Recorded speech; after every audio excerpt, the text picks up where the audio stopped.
Christmas ദിനത്തിൽ ആദ്യമായി വിരുന്ന് സംഘടിപ്പിച്ച് ക്രൈസ്തവ സഭാ പ്രതിനിധികളെ സ്വാഗതം ചെയ്ത് പ്രധാനമന്ത്രി നരേന്ദ്രമോദി. ലോക് കല്യാൺ മാർഗിലെ ഔദ്യോഗിക വസതിയിൽ ഒരുക്കിയ വിരുന്നിൽ മതമേലധ്യക്ഷന്മാരും ക്രൈസ്തവ വിഭാഗത്തിൽ നിന്നുള്ള പ്രമുഖരും പങ്കെടുത്തു. ക്രൈസ്തവ സമൂഹം രാജ്യത്തിന് നൽകുന്ന സംഭാവനകളെ പ്രധാനമന്ത്രി ആശംസകൾ നേർന്നുകൊണ്ട് പരാമർശിച്ചു. മാർപ്പാപ്പ 2024 മധ്യത്തിലോ 2025 ഇന്ത്യയിലെത്തുമെന്നും കേരളത്തിലും മാർപ്പാപ്പ സന്ദർശനം നടത്തുമെന്നും സന്ദർശന പരിപാടികൾ തയ്യാറായി വരികയാണെന്നും പ്രധാനമന്ത്രി പറഞ്ഞു. കായിക താരം അഞ്ജു ബോബി ജോർജ്, വ്യവസായി ജോയ് ആലുക്കാസ് തുടങ്ങിയവരും വിരുന്നിൽ പങ്കെടുത്തിരുന്നു. सबसे पहले मैं आप सभी को और दुनिया भर के लोगों को और विशेषकर क्रिश्चियन कम्युनिटी को आज की इस महत्वपूर्ण पर्व पर अनेक अनेक शुभकामनाएं दूंगा। Merry Christmas. ये मेरे लिए बहुत सुखद है कि स्पेशल और सेक्रेड अवसर पर आप सब मेरे निवास स्थान पर आए हैं। जब इंडियन माइनॉरिटी फाउंडेशन ने यह प्रस्ताव रखा था कि हम सब मिलकर क्रिसमस मनाए, मैंने कहा क्यों ना मेरे यहां मनाए, और उसी में से ये कार्यक्रम बन गया। तो मेरे लिए बहुत खुशी का अवसर है। अनिल जी ने मुझे बहुत मदद की, मैं उनका विशेष रूप से आभारी हूं। इस पहल के लिए मैं माइनॉरिटी फाउंडेशन का भी बहुत आभारी हूं। क्रिश्चियन कम्युनिटी के साथ तो मेरा संबंध कोई नया नहीं है, बहुत पुराना बड़ा आत्मीय नाता रहा है और बड़े वार्म रिलेशंस रहे हैं। गुजरात का सीएम रहने के दौरान मैं ईसाई समुदाय और उनके लीडर्स के साथ अक्सर मेरा मिलना जुलना रहता था, और मैं मणिनगर जहां से चुनाव लड़ता था वहां बहुत बड़ी मात्रा में आबादी भी है, और इसके कारण मेरा स्वाभाविक नाता रहता था। कुछ ही वर्ष पहले मुझे द होली पोप से मिलने का भी सौभाग्य मिला था। वो वाकई मेरे लिए बहुत ही यादगार पल था।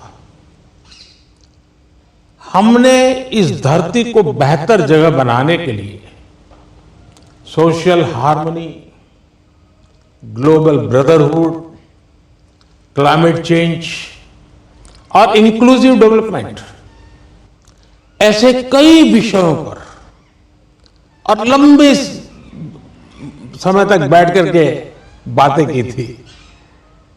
फ्रेंड्स, क्रिसमस वो दिन है जब हम जीसस क्राइस्ट के जन्म को सेलिब्रेट करते हैं। ये उनकी लाइफ मैसेज और वैल्यूज को भी याद करने का अवसर है। जीसस ने करुणा और सेवा के मूल्यों को जिया है।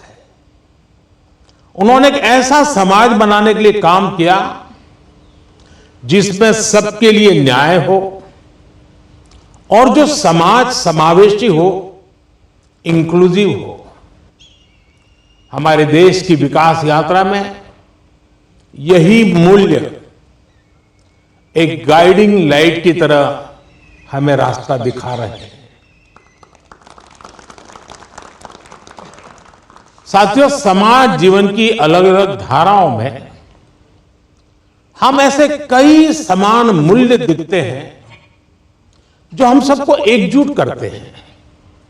उदाहरण के लिए पवित्र बाइबल में कहा गया है कि ईश्वर ने हमें जो भी उपहार दिया है, जो भी सामर्थ्य दिया है, उसका उपयोग हम दूसरों की सेवा के लिए करें। और यही तो सेवा परमो धर्म है। द होली बाइबल में सत्य को बहुत महत्व दिया गया है और कहा गया है कि सत्य ही हमें मुक्ति का मार्ग दिखाएगा। और संयोग देखिए, सभी पवित्र उपनिषदों ने भी अल्टीमेट ट्रूथ को जानने पर फोकस किया है ताकि हम स्वयं को मुक्त कर सकें। हम अपने साझा मूल्यों और हमारी साझी विरासत पर फोकस करके एक साथ आगे बढ़ सकते हैं। 21वीं सदी के आधुनिक भारत के लिए ये सहयोग, ये सामंजस्य, सबका प्रयास की ये भावना भारत को नई ऊंचाई पर ले जाएगी। साथियों, द होली पोप ने अपने एक क्रिसमस एड्रेस में ईसा मसीह से प्रार्थना की थी कि जो लोग गरीबी खत्म करने में जुटे हैं उन्हें उनका आशीर्वाद मिले। वो मानते हैं कि गरीबी व्यक्ति की गरिमा को चोट पहुंचाती है। द होली पोप के इन शब्दों में उसी भावना की झलक है जो विकास के लिए हमारे मंत्र में है। हमारा मंत्र है सबका साथ, सबका विश्वास, सबका विकास, सबका प्रयास। सरकार के तौर पर हम ये सुनिश्चित कर रहे हैं कि विकास का फायदा हर किसी तक पहुंचे और कोई इससे अछूता न रहे। രാഷ്ട്രീയ വിഷയങ്ങളൊന്നും തന്നെ വിരുന്നിൽ ചർച്ചയായില്ല. News desk Malayalam television. Dubai gold and diamonds ഷോറൂമുകളിൽ ഓൾഡ് ഗോൾഡ് എക്സ്ചേഞ്ച് ഓഫറുകൾ. പഴയ സ്വർണ്ണാഭരണങ്ങൾ മാറ്റിയെടുക്കാം അത്യാകർഷകമായ ഓഫറുകളിൽ. കൂടാതെ 5% മുതൽ അഡ്വാൻസ് ബുക്കിംഗ് സ്കീമുകൾ. വെഡിംഗ് പർച്ചേസുകൾക്ക് സ്പെഷ്യൽ ഓഫറുകൾ. 18 കാരറ്റ് റോസ് ഗോൾഡ് ആഭരണങ്ങളുടെ വൈവിധ്യങ്ങൾ. ഡയമണ്ട് ആഭരണങ്ങൾക്ക് പണിക്കൂലിയിൽ 50% സ്പെഷ്യൽ ഡിസ്കൗണ്ടുകൾ. ഒപ്പം 0% പണിക്കൂലിയിൽ സ്വർണ്ണാഭരണങ്ങൾ സ്വന്തമാക്കുവാൻ മന്ത്ലി ഗോൾഡ് സേവിംഗ് സ്കീമുകളും. Dubai gold and diamonds, pride of generations, Perinthalmanna road, Valanchery.